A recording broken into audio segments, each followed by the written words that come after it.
বর্ষাকালে সন্ধ্যের সময় টুপটাপ বৃষ্টি আর তার মধ্যে এই রকম গরম গরম পকোড়া কার না ভালো লাগে।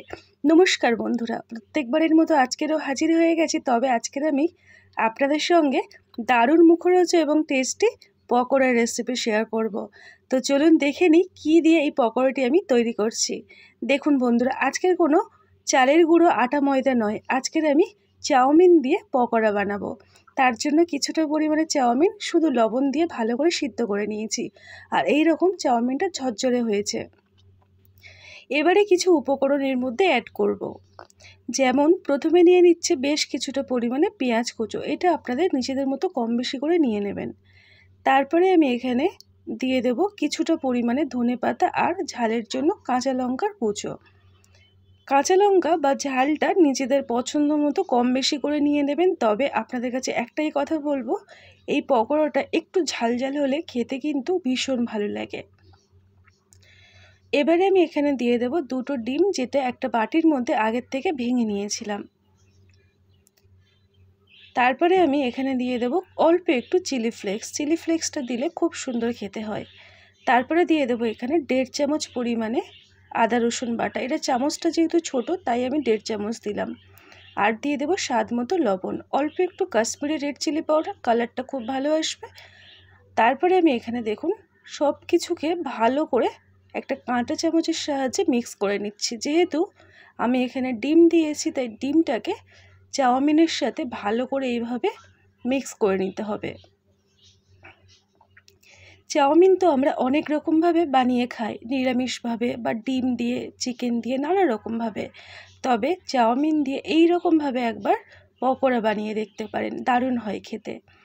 এবারে এখানে বাইন্ডিংয়ের জন্য আমি এখানে অ্যাড করছি ছোট্ট হাতার 1.5 হাতা পরিমাণে কর্নফ্লাওয়ার, আর দিয়ে দেব ছোলার বেসন। এটাও আমি একই পরিমাণে মানে 1.5 হাতা পরিমাণে ছোলার বেসন ব্যবহার করলাম। আপনারা কর্নফ্লাওয়ারের পরিবর্তে এখানে ময়দা দিতে পারেন। এবারে পরিষ্কার হাতে খুব ভালো করে চাউমিনের সাথে মেখে নিতে হবে। হাতে যতটুকু চাপ দেওয়া যায় সেই চাপ দিয়ে চাউমিনগুলোকে একদম মাখা মাখা করে নেব। আর সব কিছু উপকরণ খুব ভালো করে একটার সাথে আরেকটা মিক্স করে নিতে হবে, তবেই কিন্তু পকোড়াটা খেতে খুবই ভালো হবে। আর এই মাখার সময় কোনো রকম জলের ব্যবহার করলে একদমই চলবে না। জল ছাড়া চাউমিন তো যেহেতু আমি সিদ্ধ করে নিয়েছি তাই জল জলে তো এমনিই রয়েছে, আর তার মধ্যে দুটো ডিম ব্যবহার করলাম। এবারে আর জল দেওয়ার কোনো প্রয়োজনই পড়বে না। জল ছাড়া পরিষ্কার হাতে শুকনো শুকনো করে মেখে নিতে হবে। তবে খেয়াল রাখতে হবে যেন সমস্ত উপকরণ খুব ভালো করে একে অপরের সাথে মিক্সড হয়ে যায়। তো দেখুন এই রকমভাবে মেখে নিতে হবে, একটা মাখা তৈরি হয়ে গেছে। মাখাটা ঠিক এই রকম টাইট মতো হবে। এবারে এখান থেকে কিছুটা পরিমাণে নিলাম, নিয়ে ছোট ছোট বলের আকারে তৈরি করে নেব। এই বলটা তৈরি করার সময় হাতে কোনো রকম জল বা তেল নেওয়ার দরকারই পড়বে না, শুকনো হাতে দেখুন এই রকম বল তৈরি হয়ে গেল। এবারে এটাকে ভাজার জন্য আমি এখানে কড়াইতে বেশ কিছুটা পরিমাণে রিফাইন তেল গরম করে নিচ্ছি। তেলটাকে একটু সময় দিতে হবে গরম হওয়ার জন্য। যখন দেখবো তেলটা খুব ভালো করে গরম হয়ে গেছে আর ওপরে এরকম বাবলস উঠতে আরম্ভ করেছে, তার মানে তেলটা খুব সুন্দর গরম হয়েছে। এখন আমি তেলটাকে কড়ার চারিদিকটা এইভাবে একটু লাগিয়ে দিলাম, দিয়ে একে একে পকোড়াগুলোকে এর মধ্যে ডিপ ফ্রাই করতে হবে, মানে ডুবো তেলে ভাজতে হবে। ঠিক যেরকমভাবে আমরা বাড়িতে পকোড়া বা বড়া ভাজি ওই একই রকম পদ্ধতিতে কিন্তু এটাও ভাজতে হবে। এই সময় গ্যাসের আঁচটাকে মিডিয়ামে দিয়ে রাখবো। মিডিয়ামে দিয়ে রেখে ভাজলে কি হবে, ভিতরটা কিন্তু খুব সুন্দরভাবে সিদ্ধ হবে, আর তার মধ্যে বাইরের অংশগুলো কিন্তু মচমচে হবে। মুখে দিলেই একটা দেখবেন মচমচে ভাব আসছে, খেতে কিন্তু খুব ভালো লাগে। একটু ওইভাবে ভাজতে দিয়েছিলাম, তারপরে কিছুক্ষণ পরে এগুলোকে উল্টে পাল্টে দিচ্ছি। এটাকে ভালো করে একটা ঝাঁঝরির সাহায্যে এইভাবে উল্টে দিলাম।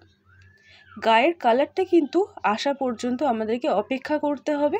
মোটামুটি একটা বারে যতটুকু বড়া দিতে পারলাম যাতে করে ডুবো তেলে ভাজা হয়, সেই পরিমাণে আমার এখানে 6টা বড়া একসঙ্গে ভেজে নিচ্ছি।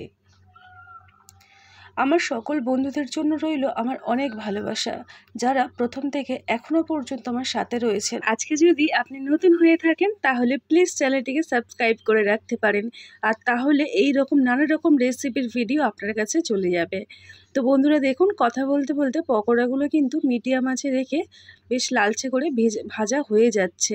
এখনও কিন্তু ভাজাটা পুরোপুরি হয়নি, কিছুটা হলেও গাটা কিন্তু সাদা আছে, দেখুন কেমন সাদা হয়ে রয়েছে।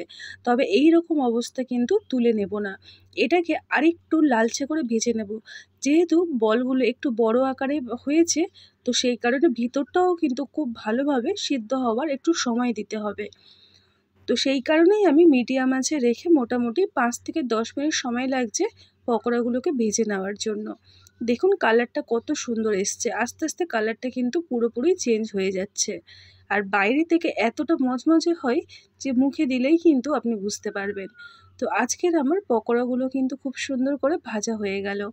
এবারে আমি প্রত্যেকটা পকোড়া ভালো করে তেল ঝরিয়ে একে একে সমস্তটা তুলে নেব। আর এই রকমভাবে পকোড়া বানালে বাড়ির ছোট থেকে বড় সবাই কিন্তু খুব খুশি হয়ে খায়। আর একটা খেলে তো মন ভরবেই না, মনে হবে আরও একটা খাই, এই রকম পরিস্থিতি তৈরি হবে। তো বন্ধুরা দেখুন পকোড়াগুলো আমার তৈরি হয়ে গেছে। ভালো করে তেল ঝরিয়ে প্রত্যেকটা পকোড়া আমি এখন তুলে নেব।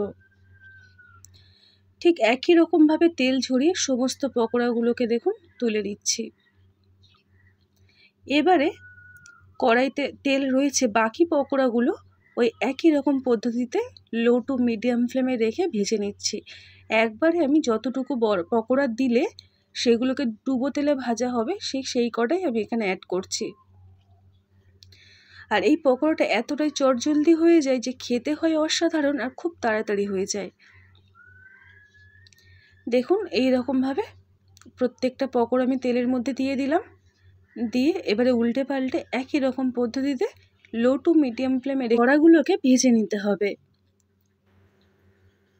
আজকের এই চাউমিনের পকোড়াটি আপনাদের কেমন লাগলো? যদি ভালো লেগে থাকে অবশ্যই করে কিন্তু একবার এই রকমভাবে ট্রাই করে দেখতে পারেন। খেতে হয় দারুণ টেস্টি এবং মুখরোচক, আর খুবই সুন্দর হয়। তো বন্ধুরা আজকের আমার দেখুন এই বাকি পকোড়াগুলো একই রকম পদ্ধতিতে ভেজে আর ভালো করে তেল ঝরিয়ে তুলে নিচ্ছি।